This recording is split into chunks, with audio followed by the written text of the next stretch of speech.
गनिमी काव्याचा पहिला नियमच हा असतो की आपल्याला अनुकूल आणि शत्रूला प्रतिकूल ठरेल असं रणक्षेत्र निवडणं.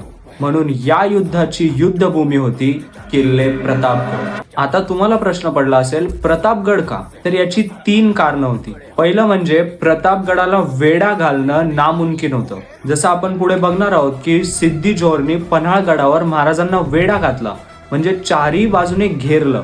तसं प्रतापगडावर होणं अशक्य होतं, कारण प्रतापगडाला चारही बाजूने डोंगर, दऱ्या, पठार या सर्वांचं नैसर्गिक कवच होतं. दुसरं कारण असं की राजगड, जी स्वराज्याची राजधानी आहे, ती स्वराज्याच्या सेंटरला आहे असं बोलू शकतो. राजगड पर्यंत जर खानाला येऊ दिलं तर तो अख्ख्या स्वराज्यावर वरवंटा फिरवत येईल. दुसऱ्या बाजूला प्रतापगड असं म्हणू शकतो की स्वराज्याच्या बॉर्डरवर आहे. तिथे जर खानाला धरलं तर आपली रयत सुरक्षित राहील. आणि तिसरं कारण म्हणजे प्रतापगडावर तुम्ही कुठल्याही मार्गाने या, तुम्हाला घाट, डोंगर, दरी हे सगळं तर पार करावंच लागेल. पण हे सगळं करून जेव्हा तुम्ही येतात तेव्हा तुमच्या समोर उभी असते भयानक प्रवाहाची कोयना नदी.